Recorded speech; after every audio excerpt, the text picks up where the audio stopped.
toy izao ndraiky afa raha nyteny zaraina zay omenantsika anio sahia mijoro olon'i Kristy marina. Misy ireo izay mino an'i Kristy nefa noho ny niana maso sy ny rafitra ifampifehezana dia tsy samy joro.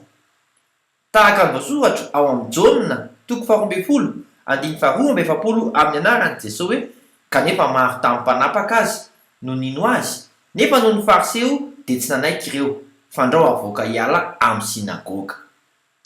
Izy anefa izy Kristy tonga analanao amin'izany.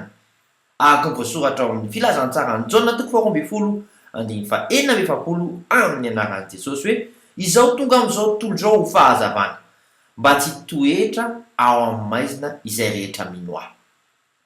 Mivonona ary ariasa ampino ahy fe vavaka isika. Ray eo, ampino kristianina mba tsy hatehatra amin'ny anaram-piangonana fa amin'ny Kristy zanakao irery ihany. Amin'ny anaran'i Jesosy Kristy velona avy any Nazareta. Amen.